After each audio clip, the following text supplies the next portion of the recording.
Are y'all ready to head off the trails? I'm the Cryptid Huntress, Jessica Jones, and I'm ready to take you on a legendary journey right now.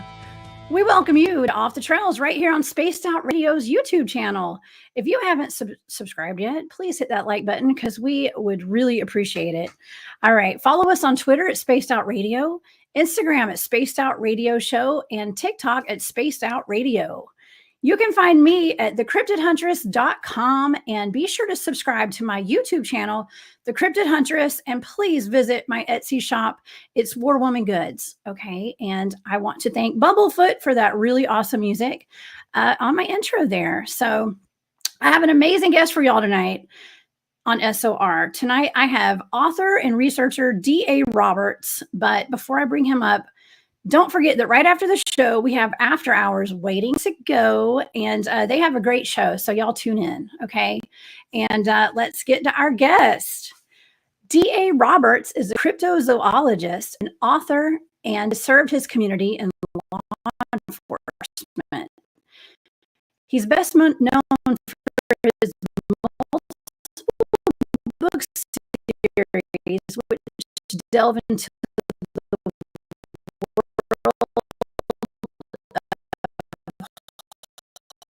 horror and science fiction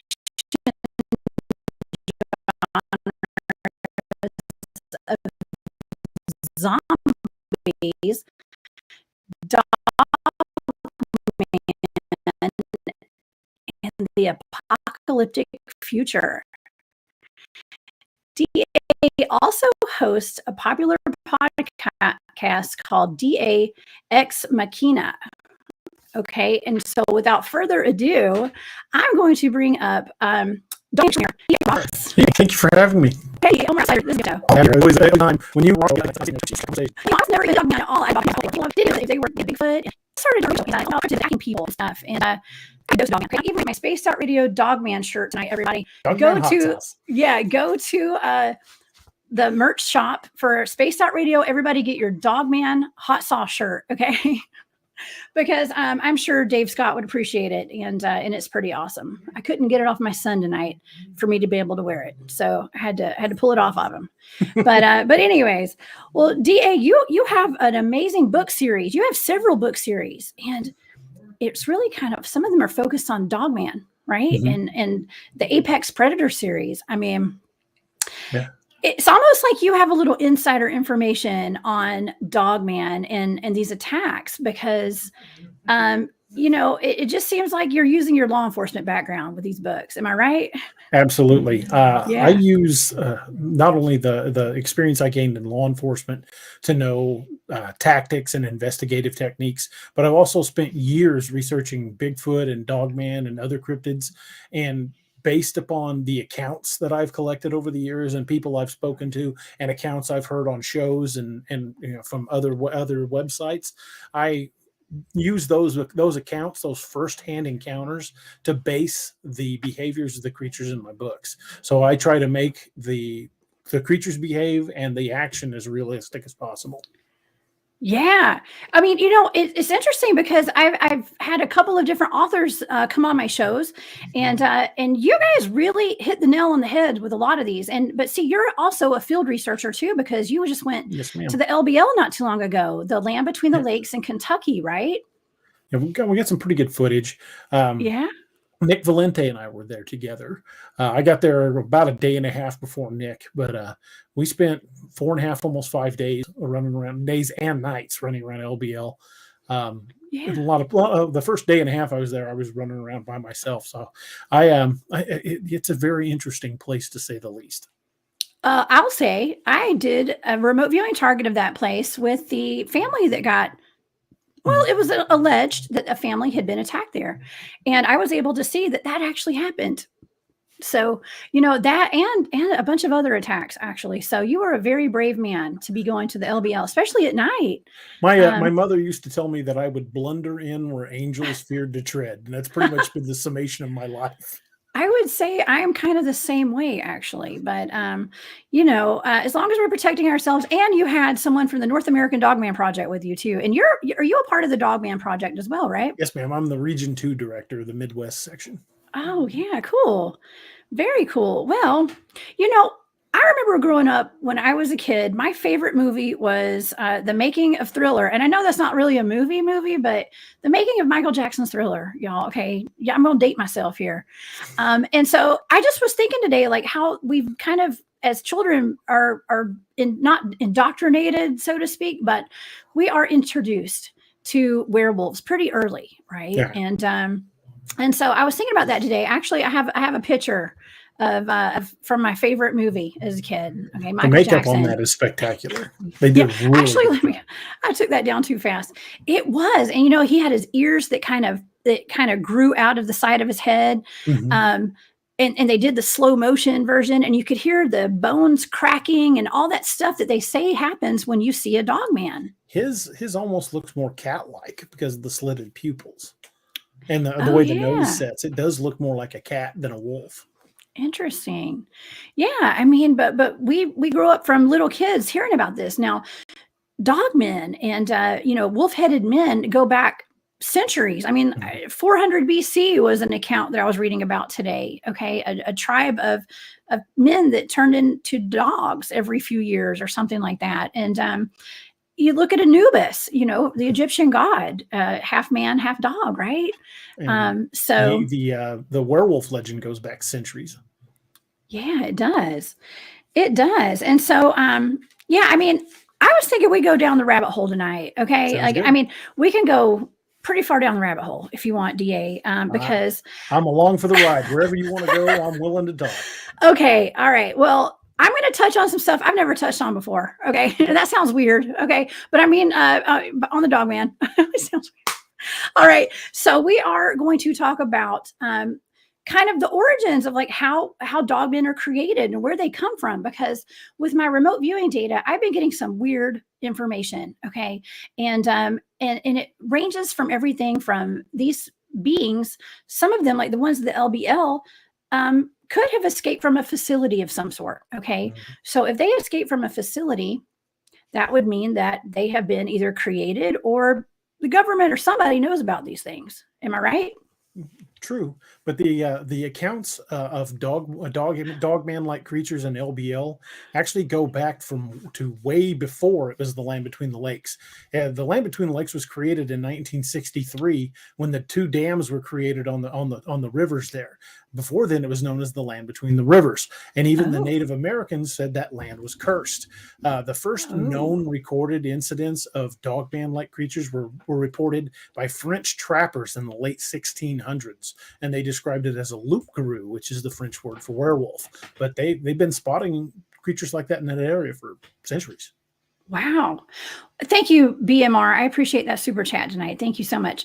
Now, okay, so what I was seeing with my remote viewing data, and when I remote viewed the whole LBL beast, is there was not just one. Okay, there were multiple dogmen, and I'm seeing that in a lot of these stories that I say stories because I remote viewed something recently that was the Lockett Ranch case. Mm-hmm. Okay. And that was kind of something that was told as a story. Right. And so that's why I consider that to be a story based on a true story. Okay. A lot of these things that we hear about, we don't even know if they're real. Okay. Right. It's just stories that have been passed down, kind of like the LBL. It was kind of, a lot of people didn't know if that was real, but there'd been a lot of second and third hand accounts of it. Am I right? First-hand accounts too. First-hand accounts, yeah. Not of that particular incident, but there are a lot of first-hand dogman sightings in LBL, and the number of people that have gone missing or been, killed by wild dogs in that area is astonishing. Now, okay, so a lot of times packs of dogs are blamed for these attacks, or a pack of wild animals. Like, is that a thing? Is that what law enforcement usually uses if they assume someone has been attacked by a dogman? Well, the official story would have to come from way above my pay grade. My highest rank was a sergeant, so I still took my marching orders from those above me. But yeah, anytime you find something like that, you can't put in an official report that you believe it was an upright walking canine creature, because you're going to be put in for a psych eval. So most officers don't want to put anything that could be remotely considered paranormal. However, it has happened. Dash cam footage has been caught of strange things. There's been dash cam footage caught of creatures running across the road. I know firsthand from a few officers that have had not only Bigfoot encounters, but have seen dogman-like creatures, and they won't go on the record because it can adversely affect your career. I'm retired now, so I don't care. Yeah. So did you ever take any cases from people claiming to see a Bigfoot or a dogman when you were a law enforcement officer? I didn't, but I saw some pretty strange stuff, and that would be more paranormal than Bigfoot or Dogman related. I did answer a couple of prowler calls where they said someone, and they wouldn't say what they looked like. They said there was someone looking through the window, and never found anything, or tracks or anything like that. But I've gone to some odd prowler calls, but no one ever just out and outside. I think Bigfoot was outside my house. And I would have been the right officer to say that. I've been like, tell me more. Let's write this down. You might not have made it into the official report, but I'd have certainly taken their account. I find it interesting that, a lot of the guys on my team are former law enforcement officers. And so it makes you wonder, like, I don't know. It gives it a little more credibility, honestly. Sometimes when I feel like we're out in the field, that we have law enforcement officers with us. We have former military, current military guys. Everybody's just on a quest to find more, but it makes you wonder why there's so many people in law enforcement attracted to the Bigfooting scene and the dogman scene. Because we're drawn to mysteries. Innately, we want to solve something, and for those of us that have had something odd happen in the woods, it begins a lifelong challenge to figure out what the heck it was. I've had some really odd things happen to me in the woods. I had a deer that I shot, I believe was stolen by a Bigfoot, although I can't prove that. That's what I suspect, because at the time in Missouri, there weren't any black bears or mountain lions in that area. It's only been in the last 20 years that they've moved into the area. JD says St. Christopher's a dogman. Yeah, the dog-headed saint. There's other incidents as well. Christopher Columbus and Marco Polo both reported encountering dog-headed creatures that walked like men on islands during their voyages. Wow. Yeah. I mean, they've been reported all over the place for a long time. I mean, I have one here in the county where I live. And, I have family that works at the sheriff's department, or used to at least. And they told me, they get calls at the 911 center about, well, if you look on the BFRO report, because I have, it's actually, they kind of made it out like it was a Bigfoot, but the people that were reporting it were saying it looked like a werewolf running across the road. And this is something that it's not just one report. I mean, this has been reported over the years for at least the past 10, 20 years. Yeah. Well, I got strange reactions from people when I was in LBL. I would talk to the locals. Right across from LBL, across the canal, is a city called Grand Rivers. And I got a weird reaction from people in Grand Rivers. Either they refused to talk about it completely, claimed they had no knowledge of it whatsoever, or got angry. I spoke to a deputy in the town, and he told me, he said, if you know what's good for you, drop it. And I identified myself as a retired cop. I said, hey, I'm just researching for a book. And he's like, best advice I can give you is drop it. But when we were in Paducah, Kentucky, which is 25 miles away from Grand Rivers, half the people I ran into had dogman stories. There were fishermen that were saying they'd seen them along the banks while fishing, especially at dusk or right at dawn. But they were very forthcoming. But the people in Grand Rivers didn't want to talk about it because it would directly affect the tourism in that city. Yeah. Well, I mean, do you think there's also an element of people want to not break out of the reality that they live in, and they want to put their head in the sand and that kind of a vibe? Do you think that could be it too? I think that's a great deal of it, because it would basically shift their entire paradigm. They would have to reevaluate their worldview. And, when people get set in their ways, they don't want to change their mind. New England Dirt Roadie says, are dogmen and LBL particularly more vicious and aggressive towards humans than in other regions of the country? Well, there's some pretty vicious accounts from all over the United States and even abroad. But I would say in LBL, they're just particularly nasty because it's such a confined area between those lakes. And the places that you go to camp are so primitive and out of the way, you could disappear and nobody might even know you're gone for days.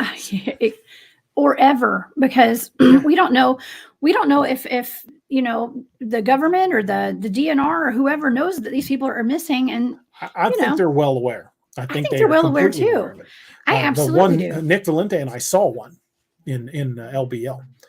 We were coming back from a place called Demumbers Bay, which is a campground, but it's a very primitive campground. There's no electricity or anything like that. It's just a set up your camper and you're just rough it.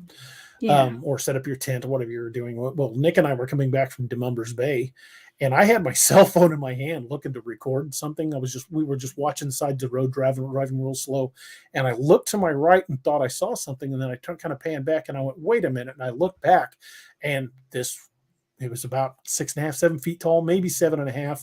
Wow. Completely black, no other coloration. The head was built like a wolf, or kind of somewhere between a wolf and a German Shepherd, but the ears were up. And when it realized I was looking at it, I hit Nick and I'm like, hey, and he stopped real quick and he looked at it, and I got to look at it for about 10 seconds, maybe a little longer, but it was so, like, the time dilated. I was like, it wasn't long. And Nick saw it for several seconds too. And when it realized we saw it, it turned and sprinted for a ravine, and it was gone. It covered that distance of 40, 50 yards and nothing flat. Well, thank goodness it ran the other way and not at you. Okay. Well, I don't think it would have liked that. We would have been, considering what Nick and I were carrying, I don't think it would have found us an easy meal. It would have been a meal of metal appetizers, right? It would have earned it. It would have earned that meal. Right. Well, at least you go protected. I mean, I'm just saying, because considering what I saw out there when I remote viewed this, it was pretty devastating.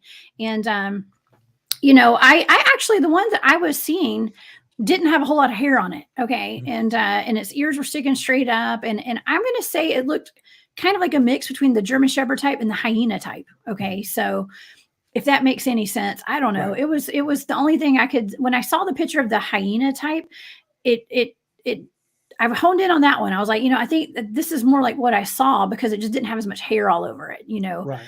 And that it had more of a rounded head. Tony Harris just made a comment. Says, I think sightings of dogmen led to the legends of werewolves, aka shape-shifting humans. I think he's right. That's my personal theory. I think the werewolf legend was born of sightings of these creatures. And then they might see a person later and go, oh, it was probably them. And the legend grew from that. But I think the dogmen, like you said, date back to, ancient Babylon, basically. The condition's called cynocephaly, having the head of a dog. And it's been listed down through the centuries. Oh my gosh, yes. And you know what? There's a couple of things that people had. The clinical lycanthropy. Have you heard of that? Mm-hmm. That's where people believe they're werewolves. Mm-hmm. Yeah. There's also and it's happened quite a few times. There's a circus performer in Mexico that bills himself as the living werewolf or something like that, and he's just covered with a lot of hair. It's just a condition where his whole body is covered with thick hair. Okay, I looked that up. DA, it's called hyperhirsutism. There you go. Hyperhirsutism. I knew it was something like that. I didn't want to mispronounce it. I don't know. I totally just slaughtered it, but it's okay. there are people that have that belief firmly ingrained that they're werewolves. Whether or not they can turn, actually into one, I don't know. But when you start adding that to a psychosis, it would definitely get nasty. Sometimes the most dangerous animal that you're going to deal with is man. Exactly. That's why I like to protect myself when I go in the woods, because I'm more scared of the men out there, and not necessarily men, but humans than I am Bigfoot and all these other things. But it's interesting that you just said you don't know, if humans, can humans turn into dogmen? Is that what these are? Is it like in the movies we see the men turning into dogmen? Do you think that's possible? I wouldn't rule it out. Native American lore talks about the skinwalkers. That's what the word I was looking for. I was going to call them by the Navajo name, the Yinatalushi. But those are shamans who went as dark as you could possibly go and forfeited most of their soul to be able to shape change, and they can turn, according to Navajo legend, they can turn into pretty much anything. Any animal, even insects. Nothing. It's not beyond their power, and they're very, very difficult to kill. However, if the werewolf legend is to be believed, that people actually have the ability or can be afflicted with a curse and turn into a werewolf type creature, that does explain some of the different types that are seen. There are multiple types of dogmen I've seen, and if you look at the descriptions of the Beast of Bray Road versus the Michigan dogman, they're actually quite different. Interesting. Well, this is where we enter the rabbit hole tonight. Okay, like as if this isn't weird enough, what we're talking about. I had come across a lecture that a man was giving one day, and it kind of changed my perspective on some data that I got when I was remote viewing the incident at Brown Springs. Okay. So for anyone in the audience tonight who doesn't know about Brown Springs, it's a place in Oklahoma where it's an area of high strangeness. And not only is it high strangeness, but it's a pretty dark energy out there from what I understand. And I was asked by Tex from Texas Front Porch to remote view the double homicide of a couple who had been brutally murdered out on this property. That's how I got the idea for my show that I do on Fridays now for remote viewing. So, but in my data, it was showing me that, I was seeing that it was humans, evil humans. And it was perhaps like a satanic ritual or something. It had something to do with, I was getting satanic ritual vibes, everybody. Okay. I don't know how detailed I got that night because it was kind of disturbing. Okay. But I listened to a lecture, DA, of this man. Let's see, what was his name? Bill Schnoebelen, I think is his name. Okay. And he was a former, he was with the Brotherhood of Satan or something like that. And so I don't talk about this stuff because I don't know anything about it. Okay. However, we're going to go there tonight because it made me think. And if we're going to talk about Dogman, we kind of need to cover all the bases. And this is something that I've never really heard people talk about very often is, there are people that believe that you can, through black magic and through like the higher levels of the Satanism, you can turn into a werewolf. Okay. And that's the thing. Okay. So I was watching his show, but he was talking about how it wasn't a show, it was a lecture, but he was talking about how people turn into werewolves or dogmen. And they go out and they guard the ritualist at night when they go out to do rituals. Okay. And they are guards and they are used as assassins. Okay. And all this has come up in my data and I didn't understand it. And then I watched that lecture and it all started making sense. Okay. And I'm not saying this is all real or true, I don't know. And so I wanted to get your input on it, DA, because in Brown Springs, it was just, it was like satanic ritual stuff. But that would make sense that it was humans that had turned into dogmen, okay, that ripped those people apart, because he did make one statement that caught my attention, and it was they're known to rip their heads off, the heads off of humans when they attack. And that happened at Brown Springs. Well, there's also other cases of bodies being found headless. The Nahanni Valley in Canada, people would go prospecting or camping, and they would find their bodies with no heads. There's a valley in the Superstition Mountains in Arizona where headless bodies have been found. Some have related it to Bigfoot clan attacks, possibly even Gugway, because the name Gugway means face eater. Ew. Ripping the heads off seems to come up in some of the lore in different places, and I will never be the guy that discounts the possibility of voodoo, hoodoo, Santeria, whatever ritual magic you want to talk about. I'm not going to be the guy that says, "Oh, that's BS," because that stuff can really amaze you at what they're able to do. Like, for example, when I was doing my research for my books, one of the examples that I fixated on because it made sense for the story I wanted to tell was the story of the Hotametaneo, the Cheyenne dog soldiers. And the dog soldiers were the fiercest warriors of the Cheyenne, and they they went against the cavalry, and they had initial success. They were known to be very powerful warriors, and a lot of other tribes joined them. The Lakota, the Dakota, a lot of the Plains tribes joined with and sent warriors to become dog soldiers. And it was said the strongest among them could take on the form of a wolf and fight in battle. And then, of course, you've got accounts of almost the same thing among the Norse.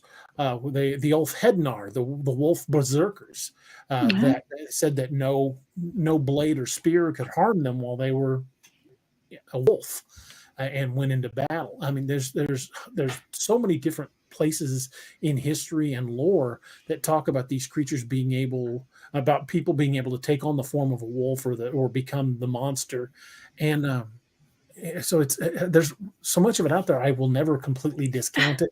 And I'm a physical evidence guy. Years in law enforcement, I'm a physical evidence guy. When you start talking about transformations, I'm like, oh, no. But then again, at the same time, that part of my brain that has been exposed to some of the stranger things in the world, I won't discount the possibility that magical rituals could be involved.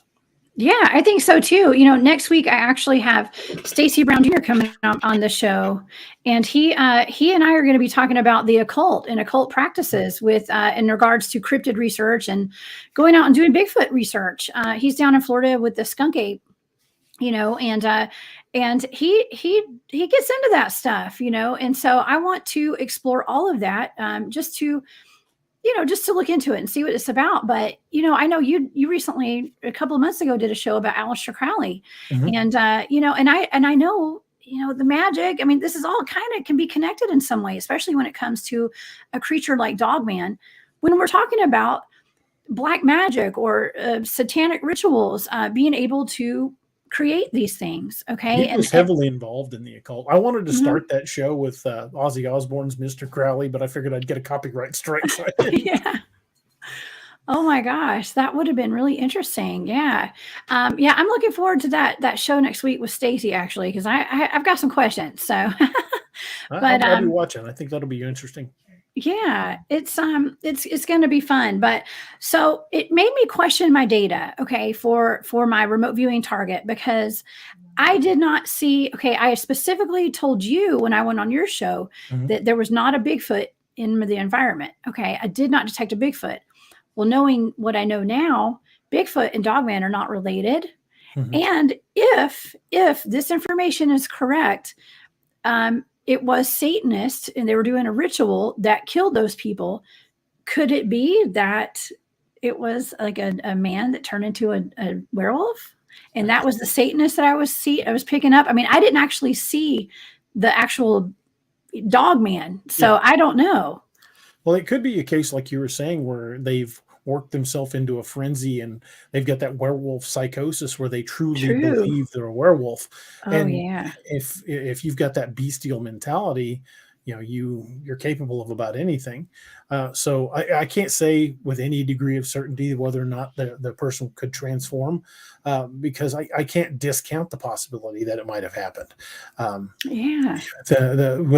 Without actually being there to see it or witnessing it happen, it's impossible to say which way it happened. But I would say it's possible. It's entirely possible. Yeah. Okay. Well, let me go over something else that this man said. This Bob or Bill fella. Okay. He said that also, if you ever wanted to see a real transformation of a human turning into a werewolf, the movie from 1981, The Howling, he said he can't 100% confirm it, but he was told by the head of the Brotherhood, he said that there was a point in that movie where the man transfers into a werewolf. And I have a still shot from that. Okay. He said that this is actually real, that when the man transforms from the man to the werewolf, it's actually a real person. It's a real person transferring into a werewolf. So he said that was the first time it was ever shown on television. And y'all check that out. I can't verify that, but that's what he said.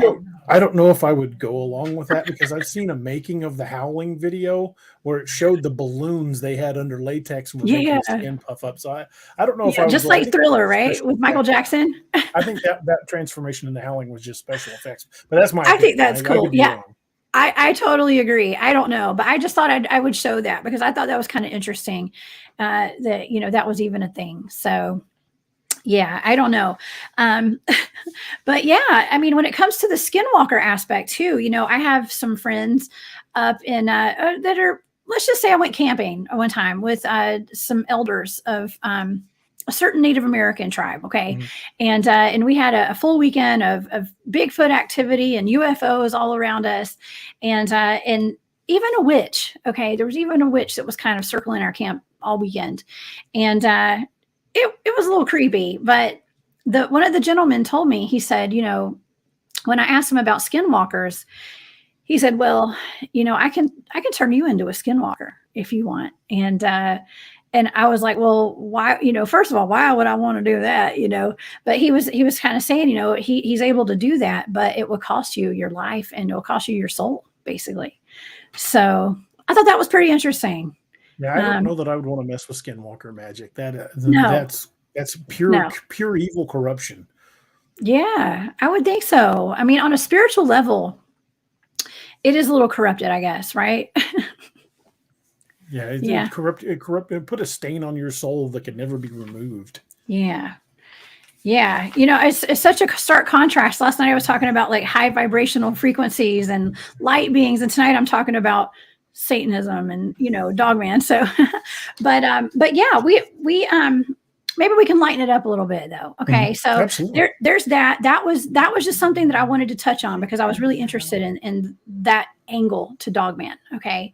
Now also I did another remote viewing target on the siege at Lockett Ranch. Okay.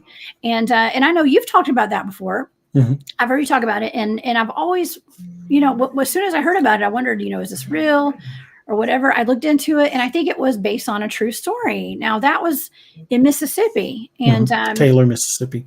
Yeah. So it looks like there are really dogmen in Mississippi, and they're considering the number of animal attacks that are still going on in that area, there's definitely something there.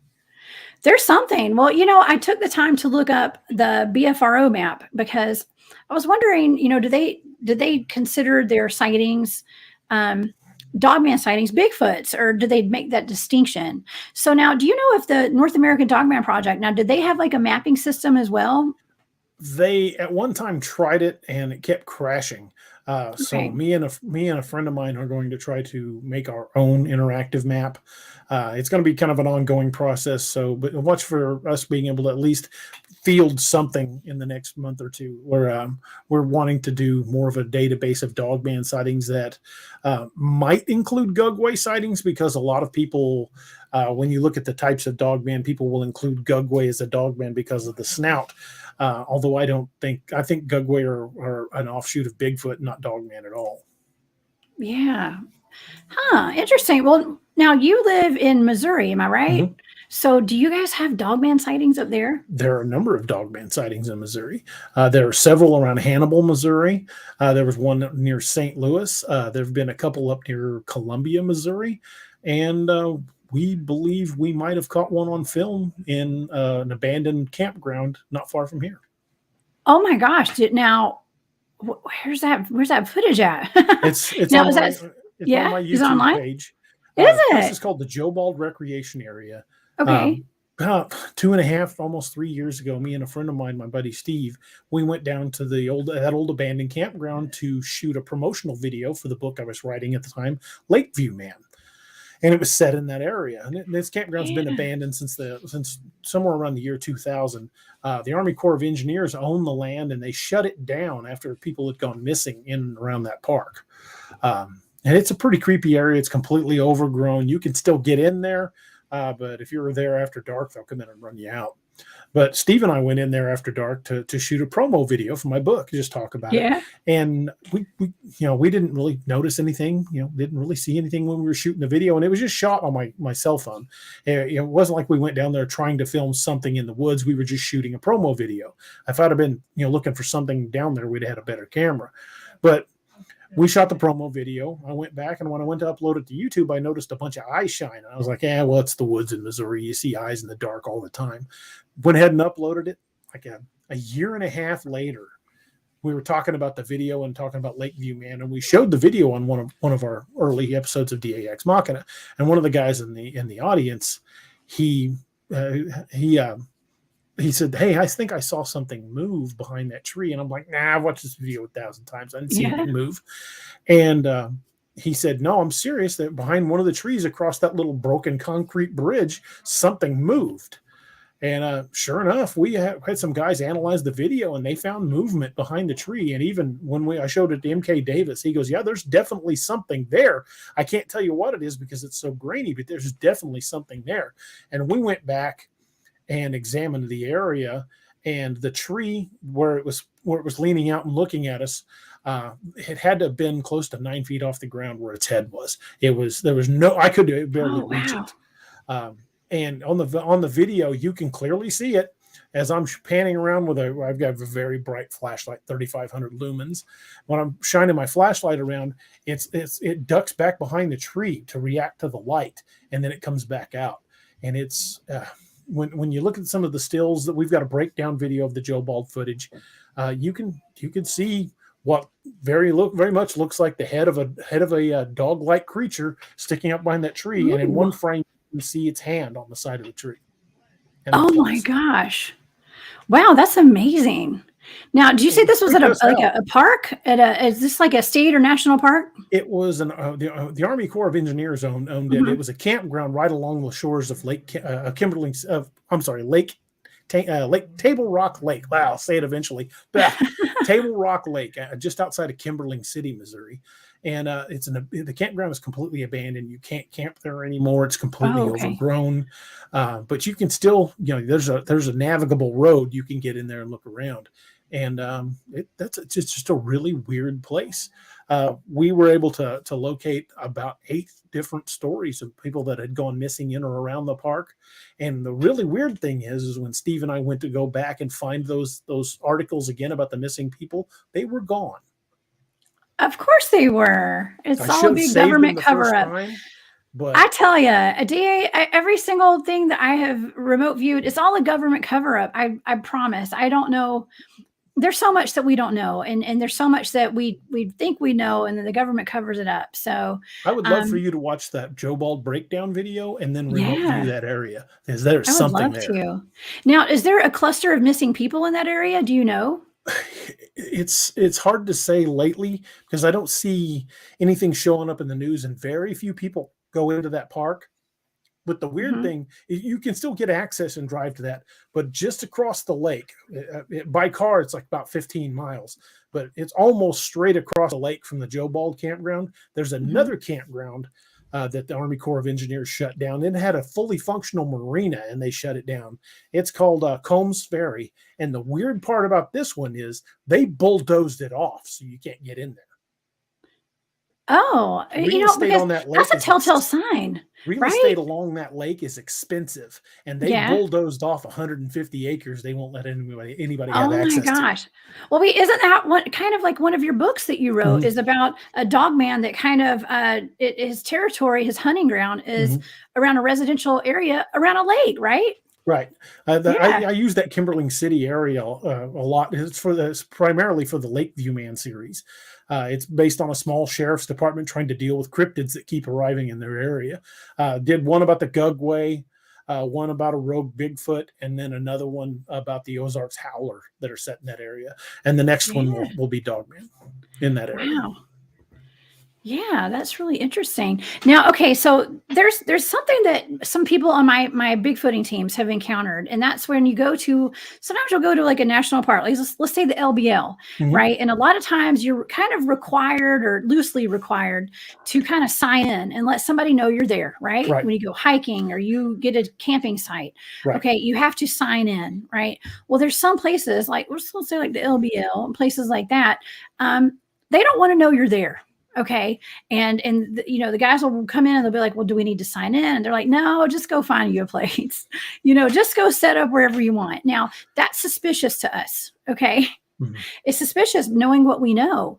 It's almost like they don't want to have a record of us being there in case something happens. There's an area in LBL that maybe the next time you do anything with LBL, you should focus on.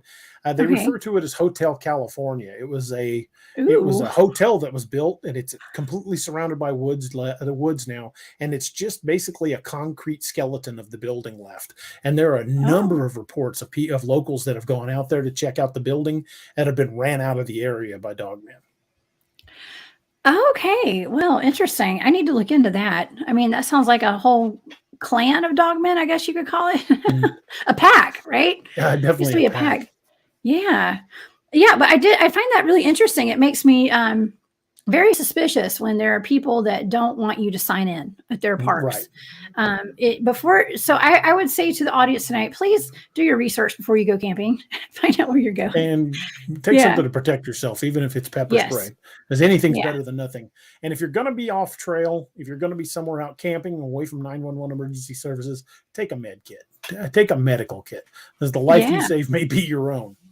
You know what? My entire team has been trained in combat medical, saving people and stuff. And we all pretty much have our own medical packs that we keep with us every time we go out. I mean, I have one that I sling over my shoulder when we go out in the woods. And like I was saying the other night on somebody's show, I know how to cover a sucking chest wound. Okay. There's a company called Dark Angel Medical. It's owned by a buddy of mine, former combat medic. I carried one of his packs. They make the best med kits in the business, as far as I'm concerned. And I carried one of their kits on my duty belt as an officer for years. There's no other company I'd trust my life to other than Dark Angel Medical. Nice. Yeah. Well, it's good to get one of those medical bags that's like pre-made and that you have all the medical equipment in it, because I mean, in case you get cut, if you need to, and that stuff that you put on a wound, if you're bleeding, it stops the bleeding, all that kind of stuff. It's important to have all of that out there. Right. Not only if you get attacked by a dog man, but if you get a snake bite or, there's you can a lot roll of an ankle. happen. If you're miles off trail, you can roll an ankle and not make it out. Yeah. I hope that never happens, but is intensely frail at times. Yeah. And and a lot of these missing people, like we talk about Dogman and Bigfoot taking them, or portals, walking into a portal, but a lot of people disappear because they get injured. And either they fall into a crevice, or I mean, there's no telling, but there's a lot of people get injured and they just can't make it back out. So that accounts for a lot of these missing people, I would assume. Right. I think it certainly does. Injury can be, even a relatively minor injury far away from any kind of medical services can be life threatening. If you're hiking a trail and you trip and break your leg, you're probably going to get eaten by coyotes before you can crawl out. There are dangerous animals out there, and not just cryptids. Mountain lions, bears, wolves. There are creatures that can and will eat you if you're not careful. So, if you're going to go hiking, if you're going to go out cryptid hunting, if you're going to go out researching an area, even if you're just going camping, make sure somebody knows where you go and when you're supposed to be back. Because if you're overdue, somebody needs to know to come looking for you. Yeah. And take one of those spot GPS systems, in case you don't have phone service, because where we go exploring, we do our research, we have 0 cell service. Okay. Actually, my team was at a spot this weekend down in middle Georgia, and they had cell service all weekend. That was a first. I didn't get to go to that, but they were actually streaming live videos and stuff. So when I was in LBL, my phone was useless other than recording as a recording device. Mine. Well, actually, I don't even take my phone out, because a lot of times our phones will get fried. Okay. And so I don't know if you guys are familiar with that, but I've had electronic equipment die. Well, this isn't just dying. This is like fry, like completely unusable. Happen, yeah. Well, we have a lot of areas of high strangeness that we go to, and I don't know if it's something electric in the air, or the whatever the beings are out there doing it. We're not sure, but we're real careful about the stuff we take out with us. Yeah. So, okay, DA, I've heard that when people have dogmen in their vicinity or on their property, sometimes phone calls are made, and the sheriff will show up, FBI people, 3-letter agency people, military, and they have these devices that make their dogs have seizures and stuff that they put out, and the human ears can't hear it, but the dogs can. So have you heard about that? That's new to me. I haven't heard Yeah. anything about anything like that, but I have heard that the shofar horn, will Mhm. drive dogmen away, but attract Bigfoot. Oh, I'd rather have a Bigfoot. Well, it depends on which one. If it's a Yeah. gugway, I don't want to have a face-to-face encounter with a gugway. That's a good way to become a Yeah. missing 411 case. I guess, yeah, I guess Gugways are Bigfoots. They're the violent, crazy looking ones that'll rip your Yeah, heads they're off, far more right? aggressive Yeah. than most types of Bigfoot.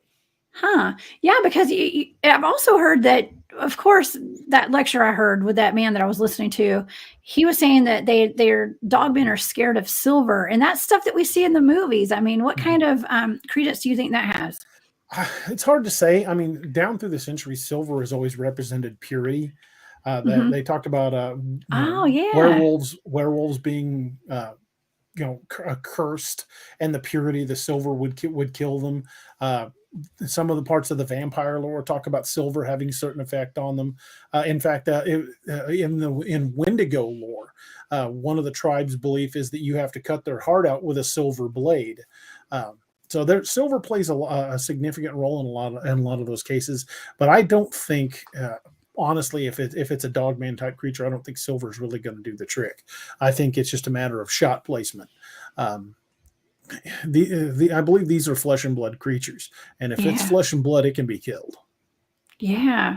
That's something else that I've been doing a lot of shows on and talking to people about is whether, Bigfoots are interdimensional and are able to change their densities and things like that, which is another whole angle to Mm-hmm. this. And, I wasn't really getting the vibe when I was doing the remote viewing with the dogmen that they're super like interdimensional and all that kind of stuff. I was getting more that they are just here, and some of them escape facilities, and they're, I've heard they're tracked, and they wear collars and stuff. Some of them. I mean, what do you know about that?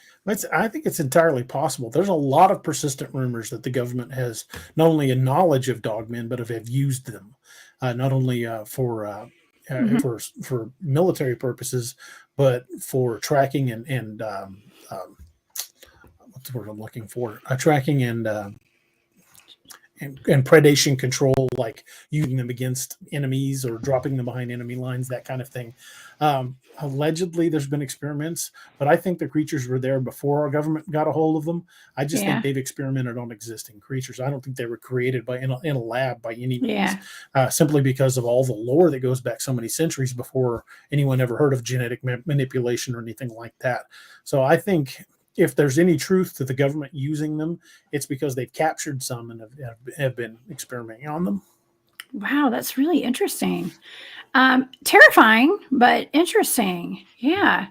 Man, we have a very active chat room tonight. I am really excited. You guys are awesome. Thank you, everybody, for being here. And yeah, I mean, we've got almost 10 minutes left. So, is there anything that you want to talk about tonight that we haven't covered yet about Dogman? Sure, Or even absolutely. Bigfoot? I'm a fountain of useless information when it Yeah, comes to stuff like let's that. do it. Let's talk about Um, it. One of the things that I found really interesting is in one of the historical accounts, the Choctaw talked about a war that was fought over hunting rights between clans of dogmen and clans of Bigfoot. Apparently, they don't mix well, and there are stories of. From LBL, that in the northern end of LBL, which is where I was at, is where you find dogmen, but in the southern end of LBL, you'll find Bigfoot. And apparently, there's some territorial problems. There was I've one heard account that. from a scout troop that saw both in the same area. And they were kind of in central LBL. In the central part of LBL, they've reintroduced elk, and they're raising a herd of wood bison. And there's still calves that go missing, or sometimes they'll find one of them mutilated. They do get attacked from time to time. And I can't say for all of LBL, but in the north end of LBL, I didn't see any large predators. Wow. That's In fact, I didn't interesting. see any animals at all. Well, that happens too when we're out doing Bigfooting. I mean, there'll be no animals in the environment, like no birds, no squirrels, no nothing. It's just eerily quiet too. And so, do you think that these animals like Bigfoots and Dogman, do you think it's the infrasound that they put off, or what is it that scares all the animals away? Is it just their presence alone? I think it could be a certain degree could be infrasound, but it's definitely the presence of a predator. You can see that behavior in animals when wolves are in the area, but not necessarily going completely quiet. But squirrels will stop chirping. Birds will quit singing. Small animals will go to ground. Big predators will always affect the entire environment whenever they're in, wherever they're at. Grizzly bears will, things will scatter. These are dangerous predators, and animals pick up on that. Yeah. You don't want to take one home with you. Okay. Oh, definitely not. No pets. Yeah. Definitely not. Yeah. Well, let's see. I don't know. Let's talk about Bigfoot for a minute. Sure, where you live, do you guys have a lot of Bigfoot sightings where you live? I mean, I asked about Dogman. There's some of the historical famous accounts in Missouri, what they called Momo the monster, which was basically a type of Bigfoot from the descriptions. There are Bigfoot sightings all over the state of Missouri. In fact, if you look at the sighting reports, I think Missouri is like in the top 10 of most Bigfoot reports from across the United States. There's a lot of activity here, and we've got a lot of rivers and lakes and water sources, and plenty of. There's elk herds in southeastern Missouri.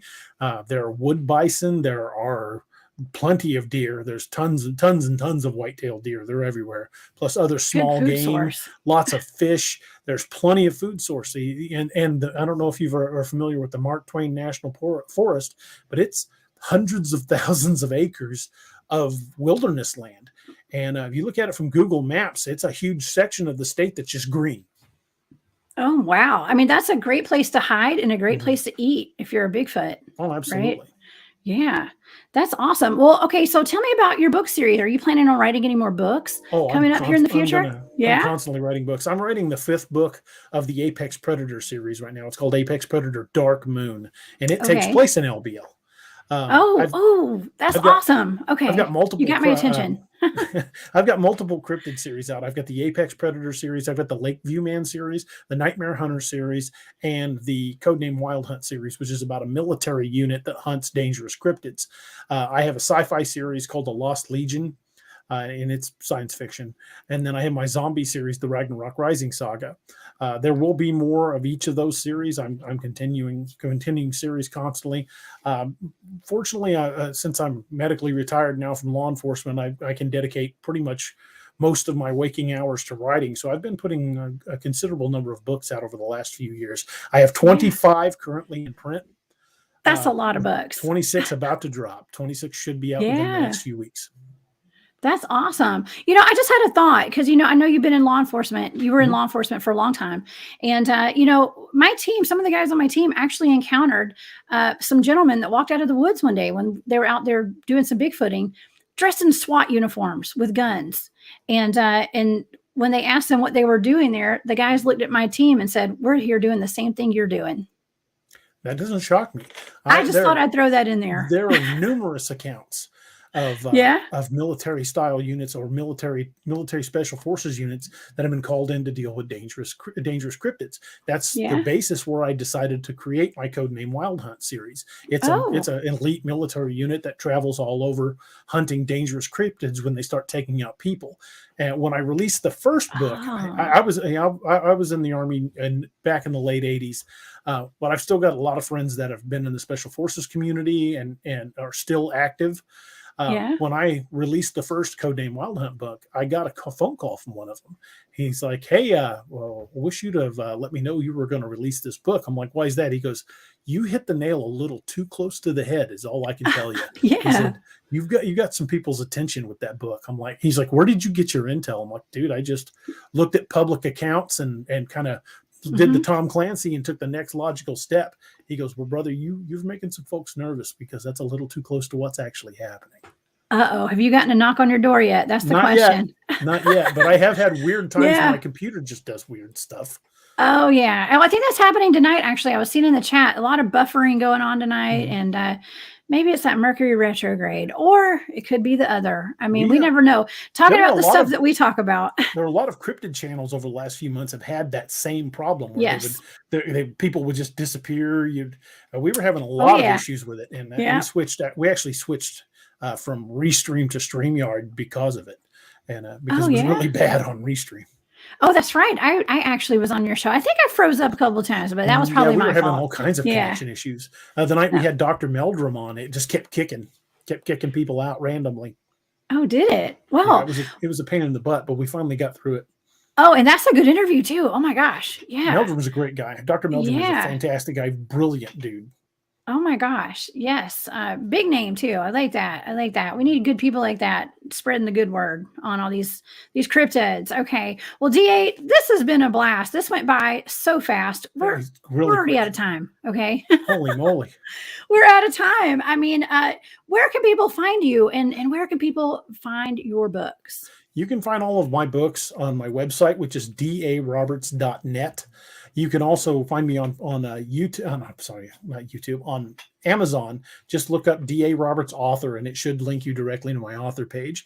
My YouTube channel, my show is called D.A. Ex Machina, and you can find that on YouTube. Just look D.A. Roberts author on any platform out there, be it Twitter, Facebook, LinkedIn. Just look up D.A. Roberts author, and I did that across the board, so they would all be able to easily be researched. But you can check all the books out at daroberts.net, or you can check out our show at D.A. Roberts author on YouTube.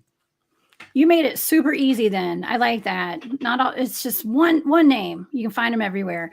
And it is easy to find you because I did a little research myself this week. So it was, I'm glad you made that easy. And so DA, you are a wealth of knowledge, and I had so much fun talking to you tonight, and I hope that we can do this again very soon. Just let me know. Okay. I'm down anytime. And congratulations on your episode last night. Was that 100 or 1,000? That was our what was it? 100th Wait a second. I can't remember what the number was. Yeah, we had that was a big episode. Producer of Monster Quest on. Yeah, that was amazing. I actually stopped in for about 2 seconds before I had to start my show last night. Yeah, I appreciated that. Thank you for popping in, wishing us a happy 100th episode. I did. Thank you so much for having me. Thank you. Yes. Thank you for having me on. Okay, well, DA, thank you. I am going to say good night, and I hope you have a wonderful week, and we will see you soon. Okay, thank you. All right, you guys, that was amazing. Love DA. He is, like I said, he's a wealth of knowledge. So y'all don't forget, right after the show, you can join the After Hours crew live. They're about to take you on an incredible journey for the next 3 hours. Next Saturday on Off the Trails, my guest is Fred from Alaska, Fred Roll. And we're going to get into the subarctic Alaska Sasquatch. I can't wait to see y'all there. But until then, I'm the cryptid huntress, Jessica Jones. I'm headed off the trail. After Hours is next. So you guys have a good night. I'll see y'all soon.